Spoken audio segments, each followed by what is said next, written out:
Binge the full week of The Ray Taylor Show ad-free over at inspireddisorder.com/plus. This is The Ray Taylor Show. Rayz Dayz, episode 158. This is a weekly diary podcast hosted by me, Ray Taylor. Every Saturday, I share updates on my journey as an artist, podcaster, business owner, and human being. I'm excited to share my experiences with you and hope that my journey can serve as a source of inspiration and positivity for you. In this episode, I'm talking about I'm feeling way better. I was very sick last week and feeling way better this week. It's definitely starting to heat up in the desert. I'm also talking about spring break that just happened and what that really means to me these days, as well as I will be sharing the things I've been doing to prep and the things I've been doing to change, the changes I've been making for upcoming events. And as always, at the end of every episode, I will share something that I am thankful for. So let's get it started, shall we? It was obviously feeling way better. Like, I started feeling better before, I think the worst day was last week, the week before last, I should say, when I had a fever and was chills and everything like that. Last Sunday was insane. I was able to get through recording. On the recording, if you listen to my recap of my top 5 picks from my top 5 Darren Aronofsky films, you will hear how horrible my voice was. It was such a struggle to get through that last episode last week, but was able to do it and was able to get all of the 10 episodes edited and done, and was thankfully able to sleep in Monday. And a lot of this past week has been me kind of just having a cough in the morning, really just kind of that last bit of gunk that's been in my lungs, finally getting that cleared out. So feeling way better, and it's good because it's also starting to heat up. We had a couple days where it was close to 100 degrees, which sucks. We're kind of fluctuating, so it kind of cooled down. But, it was kind of crazy. There was a couple days where it was almost 100 degrees, and then it got colder again to the point where I was freezing at night. So it was at one point having a sheet on my bed was more than enough for when I slept. And then I went back to having, the electric blanket on the bed for, one night. It, dipped down to, 40 degrees or whatever. So kind of crazy as we're transitioning into hotter weather where it's going to be, over 100 degrees 24/7 until October, just kind of covered in sweat perpetually for months and months until fall comes around. But thankfully it cooled down a little bit. Still a little bit of cough, still, mostly over everything though, which is good. So I finally had energy this week to get things done. Whereas last week it was bare minimum getting things done, just barely made it through. And this week I actually had energy to actually do things. And also because it is spring break and I'm 42 years old, I don't care about spring break.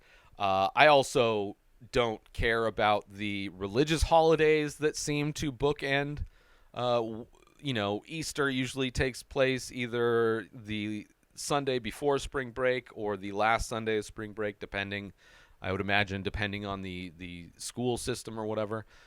So that spring break doesn't really affect me in any real way, other than the fact that I drive my friend's kid to school in the mornings, most mornings. So I also got to sleep in this week, which it's so nice. It is not easy for me to wake up early in the morning. And the fact that I don't drink anymore makes it a lot easier. But if given the opportunity, I prefer staying up late and sleeping in.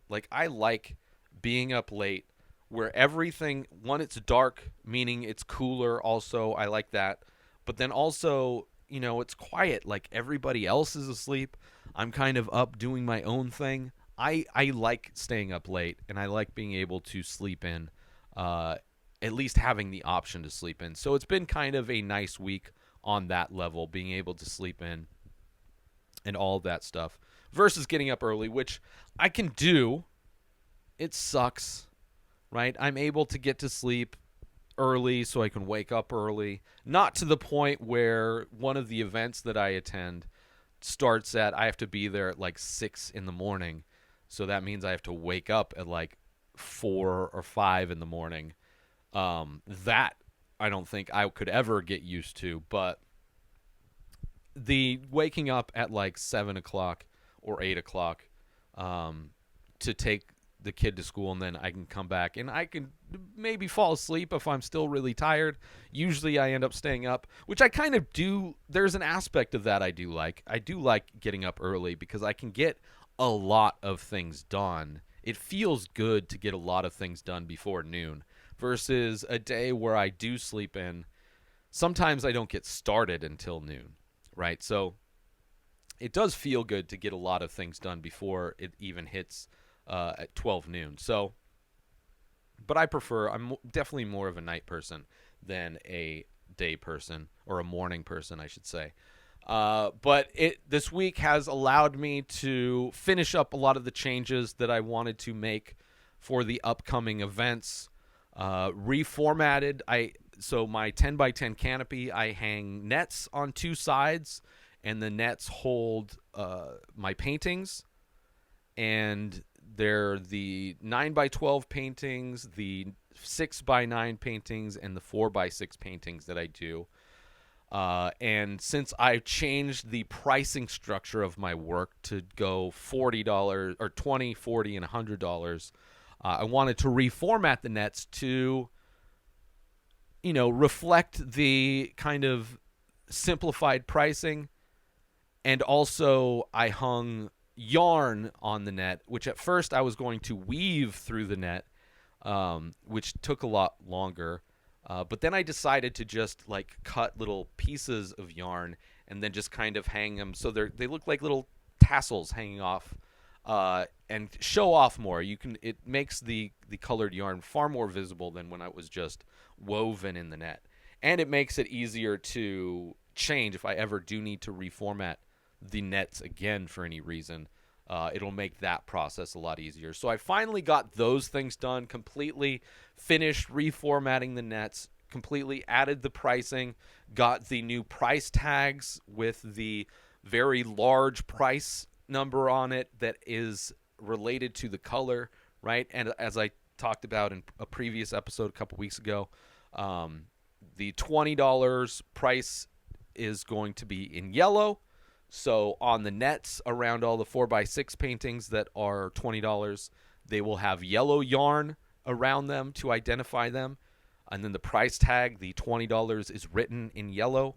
And then the $40 ones, which are all the 6x9, that kind of mid-size, those are all in blue. And then all the $100 paintings are in red. And there's blue yarn and red yarn to kind of give a visual representation that matches with the prices. Really just trying to make everything communicate to people showing up to my tent as easy as possible, because even though I've had price tags before and it was kind of set up in a fairly easy manner, I still had a lot of different prices. It could have easily been confusing, and one of the main questions I was asked was how much, right? Which that shouldn't be a question. If I have things set up correctly, they shouldn't have to ask how much, right? And they shouldn't have to ask what these are, right? As far as original ink paintings, right? Because I've had people, when I first started doing these events, think that they are t-shirt designs. People thinking maybe they're prints. So I made a conscious decision to try and make sure I'm communicating what I'm selling, what they are, and for what price, and to make that as simple as possible. So all of those things. Also printed up new displays for things to help, because I have, at the end of this month, I have an event, and then I have another one. So not too many events, and summer's kicking in. So not a whole lot of opportunity to do events and to bring in money from those events. So still making small changes and things like that, but I'm happy with the changes. Finally got them done. So I just don't have to think about that until the time comes. I can focus on my show. I can focus on trying to make money doing other things and setting other things up. So, so I don't necessarily have to rely on doing these events solely. It could just be one of many revenue streams I have, right? Make some money with YouTube, make some money doing these events, hopefully sell some paintings and prints and t-shirts through my website. Maybe at some point get a sponsor for this show that wants to pay me to promote their products. Maybe even get a sponsor for these events through that solar company that I mentioned a couple weeks ago. So there's a lot of things that I want to do to hopefully bring money in so I can hopefully survive, get through the summer, and just like survive in general, which the summer is going to be the trickiest part. So did all of those things. I went through and sorted all of the artwork that I want to display now that I had the new formats and I know how many of each price range I'm going to be taking, so I'm not just taking a bunch of extra paintings that I'm not going to need, right? Putting paintings at risk of being damaged as they get transferred back and forth, and, just choosing the paintings that I think are the best, right? So I have the best work on there, and it's not something that I have to think about when I'm setting up at these events, right? I already know, like, these are the 52 9x12 paintings that are going up, and if any of those sells, I have backups that are like, runners up. Same thing with all of the newer work that I'm doing, the 4x6 and the 6x9, right? Making sure I have all of the newest work there along with the best of the older work that are in those size ranges. Let's take a quick break from this episode to talk about Attention all Ray Taylor Show fans! We're excited to announce we've just released a line of exclusive merchandise featuring original artwork inspired by the show. Our high-quality shirts and biodegradable phone cases are a perfect way to show your support for the show and make a great gift for any fan. Plus, with each purchase, you'll be helping us continue to bring you great content. So don't wait. Head on over to inspireddisorder.com now and check out the full collection. Thanks for listening, and we hope you'll show your support by grabbing some Ray Taylor Show merchandise today. And now, let's get back to the show. Doing all that stuff, sorted through the artwork. Also, because the last event I went to, there was a little bit more wind. Like, there's always a breeze of some sort. The valley is well known for it having heavy winds, high winds, and those winds have gotten me sick the past couple weeks. But at these shows, it's a little bit trickier because, I don't want my tent flying away. I don't want my work flying away or being damaged. And the way all of my work is hung using binder clips, and they're just hung on the top. So a lot of the times they will blow with the wind, right? They bend, not break, right? They're bamboo. They're not rigid. They kind of move with the wind, which works very well. Same thing with the net, so it doesn't catch the air. But even at the last event, there was a couple gusts that moved my canopy a little bit. So I decided to get, basically, instead of buying weights, which you can buy for canopies, what I did was I just bought 4 gallons of water that I will just drink the water, and then I'll fill those with sand. And I have the Velcro, that 2-inch Velcro straps, so I can use that Velcro straps, and I cut the straps to length, and perfect. So I was able to use a bunch of that Velcro that I had that I used to bind my artwork that I talked about in the last episode. So then I can, strap these weights to the canopy to hopefully keep it staying where it is. Hopefully that'll be enough weight. And so far it's only happened once where it just moved a little bit, which is terrifying. When you have everything hung up, when you have like literally $2,000 worth of product hanging up on a tent that could turn into a kite at any moment, it's a little nerve-wracking when it moves a little bit. So adding the weights to the legs will help keep that sturdy, hopefully. So, and hopefully there's no. I mean, if it got really windy, then that would be a different situation. I don't know, because it can get really windy in the valley. And thankfully, none of the events we've had to deal with that, but it could easily happen, right? It could easily shut down any of these events, and it would be bad enough for an event to be shut down. It'd be worse that if it happened and, like, things got damaged. So fingers crossed that stuff doesn't happen. But those are kind of the changes that I've been making, like trying to get everything done so I don't have to wait until the last minute. I just don't want to have to think about it, right? And there are things that I wanted to get done in the previous weeks, but I've been sick. So I just trying to get, I tried pushing myself to get those things done, and it's just couldn't do it. Just was not mentally or physically capable of just getting the things done. Just focusing on the things I needed to get done, the artwork and the podcast was enough. So that's been my week. Finally catching up on those things, and kind of going through, as I do regularly, reevaluating everything I'm doing and adding ideas and directions I want to take on projects I want to do, adding those things to my to-do lists, and utilizing the systems that I set up to make sure I get everything done. But that's been my week. As I do on every single episode of Rayz Dayz, I want to bring up and talk about something I'm thankful for. And I will be putting a list together of things that I've been thankful for in past episodes. So for one, I don't repeat myself because I could easily be doing that today. I could have easily done that in the past. So to avoid repeating myself, but also just as a way to visualize and see, at least for myself, see all the things that I am thankful for, because it's an exercise that, just trying to make me grateful and avoid being negative, trying to at least take some time out of my day, of my week, to think about and appreciate something that's positive in life, which, it's so easy to highlight the bad things in life now more than ever. So easy, as things are constantly and continually getting worse and bad and all of that.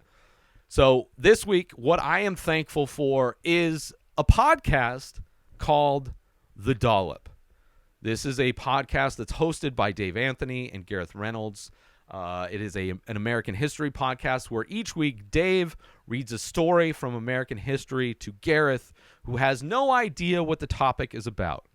So each episode is well researched, and they provide all of their sources for this story from history, this history lesson, as it were.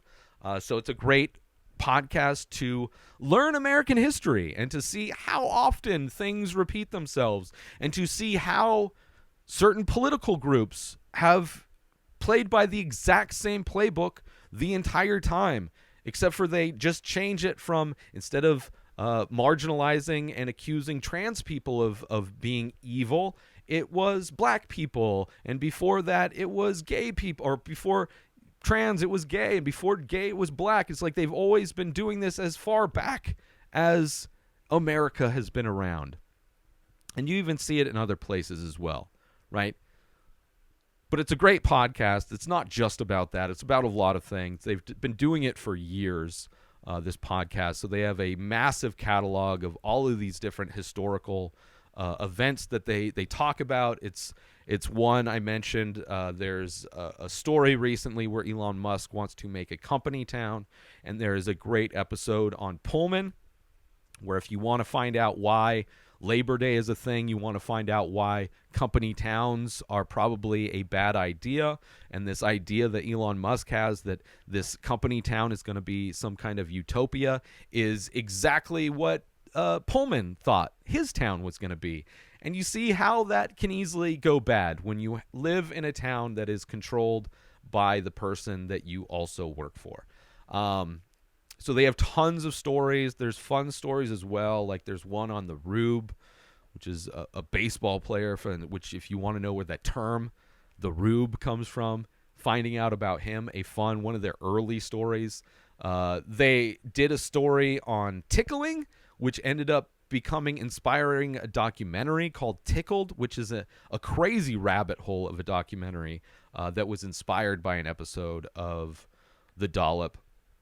An amazing show, but also not only is it historically accurate and interesting, the format where Dave is reading this well-researched historical story to Gareth has no idea. So you're getting an authentic reaction to what is happening in the story. And Gareth is also hilarious. They're both comedians. I think Dave is a former comedian. They're both writers. They're both in the entertainment industry. Gareth just released a special on YouTube recently called England, Weed, and the Rest, which is a hilarious stand-up special. He's hilarious in this podcast, so it's funny as well as informative, which is great. And it's great. It's a really great combination. It's a great formula. It's a very successful podcast. They've recently done a spin-off podcast called The Pastimes, where Dave will select a newspaper from the 1650s to current day, which 1650s is when newspapers first started, and he will pick a story from somewhere in the U.S. and read the crazy stories where you find out that newspapers were basically the quote-unquote stories that were in newspapers a long time ago, and even up until kind of recently even, are basically tweets that you would see on social media. They would no different than social media posts. And everybody that thinks that people have changed and act different and all of these things that they blame on social media is the exact same way people have always been. And it is no different other than the medium it is being distributed, right? When newspapers are around, people were glued to their newspapers, right? When cell phones came around, people are glued to their cell phones, right? It's not like we lived in this utopian society at one point. It's always been the same, always. History repeats itself at all times. But the Pastimes is really funny as well, because obviously you're getting a collection of stories. You're getting, and it's told to. So Dave reads it to Gareth and a guest, and usually the guest is another comedian. So you're getting, multiple kind of commentary and jokes being made over the ridiculous nature of these stories that were in newspapers. So a great spin-off, a great podcast. Both of them are. They also do live shows, The Dollop. They do tours where they perform live. They do stories live in front of audiences all across America, as well as, I believe, Canada, and they definitely go out to Australia, at least before the pandemic. I think now they still do the touring, but I don't think it's nearly as much. Let's take a quick break from this episode because I want to promote. Are you looking for a way to take your love of The Ray Taylor Show to the next level? Look no further than Inspired Disorder Plus. As a member, you'll get access to a whole host of amazing perks, including the full week of shows, ad-free in both audio and video versions, a live painting archive, early access to the many faces, members-only discounts and deals, a podcast back catalog with over 600 episodes. But that's not all. As a member, you'll get access to my personal blog as well as my creative writing. You'll also get the chance to ask me anything you want. With all of these benefits and more, Inspired Disorder Plus is a must-have for any fan of The Ray Taylor Show. So don't wait. Go sign up now. Head on over to inspireddisorder.com/plus and start enjoying all of the amazing perks of the membership. And now, let's get back to the show. But a great show. I've been able to go see one of their live shows when I lived in Denver, which was really great. And Gareth is somebody that I've known for years before he even started doing this podcast. He was a regular guest on one of my old podcasts called the Inspired Disorder Podcast, where he came on a bunch of times as a guest. He's a great dude. I had not only just on the podcast, but had the opportunity to actually hang out with him. And he's a great dude, absolutely hilarious. He also produces a bunch of shows. He's done voice work on a bunch of animated stuff. He's doing all kinds of things. Very talented, very funny. as well as Dave Anthony, who wrote on Maron's TV show. They both were on Maron. Gareth was on one of the last. He's like a animal control guy or an exterminator, something like that. So anyway, great show. They're great people. And if you want to learn about history, as the education system in the United States is being gutted, specifically historical education, and you want to know the reality of things told in a format that is well researched and gives all of their sources. Not only in the podcast does he read off the sources, but also there is a complete list of all their sources on their website. So it's not just a story. It is historically accurate as can be. I highly recommend checking out the Dollop. It's a great show. Even if you're not into history, if you're into funny things, right? You want to hear crazy stories and hear funny people riff on those stories.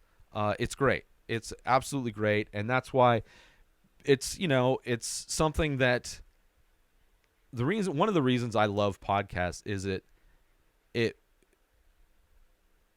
feels like you're hanging out with people, right? Whether it's the podcast, the Dollop, or the movie podcast I've been listening to for, almost 15 years called the Filmcast. You get to know the hosts, and when you listen to them, it feels like you're hanging out with people that you know and you like, and you also get something out of it. So it's like, especially during the pandemic, it was great.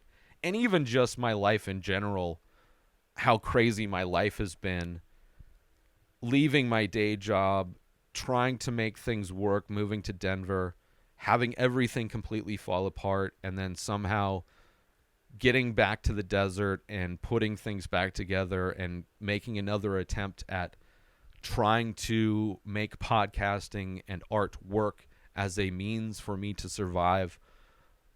Throughout that entire journey for me, the highest highs and the lowest lows, podcasts have always been there. And this is one of the podcasts that has always been kind of a go-to.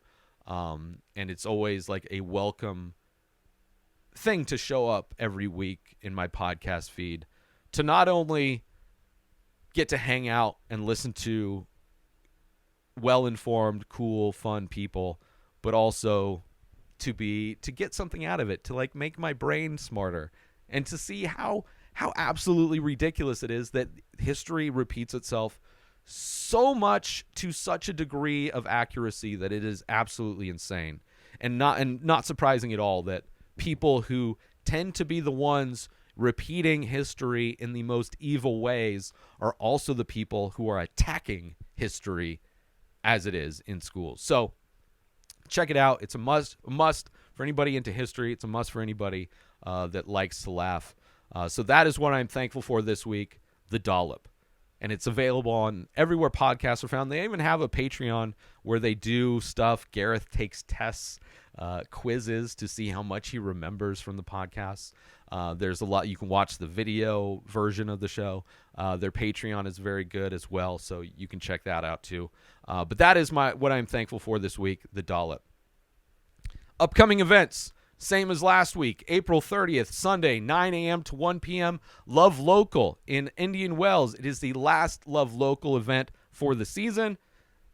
So during the summer, there's no Love Local events. There is also a car show going on at the same time, so there should be a lot of people there, which I am excited about. Hopefully will be successful for me. So April 30th, from Sunday, 9 a.m. to 1 p.m., Love Local in Indian Wells at Southwest Church.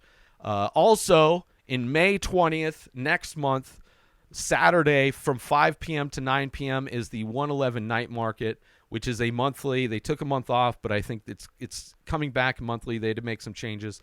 It is at the Palm Desert Mall, Palm Desert on the 111 side in the parking lot. May 20th, Saturday, 5 p.m. to 9 p.m., the 111 Night Market. I will be there, as well as the Love Local event. If you want details for both of those events, like maps and directions and all those things, you can go to my website, inspireddisorder.com/events, for the complete details, as well as all of my upcoming live and local events.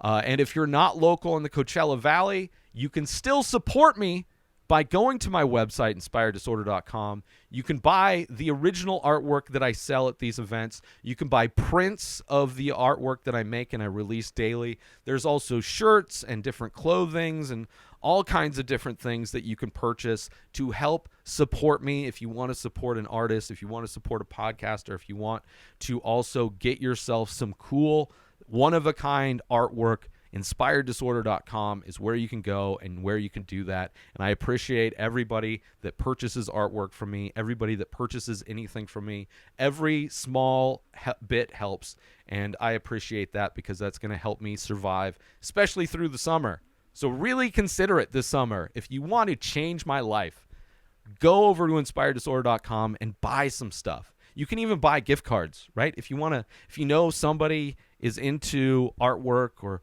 they might dig my stuff, you can buy them a gift card and then they can just go and spend it on whatever they want that I sell over at my website. So inspireddisorder.com for all that, inspireddisorder.com/events for all of the upcoming live and local events. And I'm also thankful, as always, for the opportunity to connect with you through this podcast and for the chance to share my journey with you. Please join the conversation by leaving a comment or a rating on your favorite podcast platform or over on youtube.com/inspireddisorder. Hit subscribe over on YouTube. Watch. I make a little bit of money there. So watch the show, subscribe, share it, all that kind of stuff. youtube.com/inspireddisorder. And thanks for tuning in, and I'll see you next Saturday for another episode of Rayz Dayz. New episodes of The Ray Taylor Show come out every single day. Subscribe on YouTube and everywhere our podcasts are found. Binge the full week over at inspireddisorder.com/plus. Buy Ray Taylor Show merch over at inspireddisorder.com. Have a wonderful day, everybody. Peace out! Today is the day where you wake up and you realize that everything that you've been dreaming about, everything that you've been wanting, every goal and wish and hope that you've ever had can become real. Dreams can come true. What you manifest in your mind, you can bring to reality.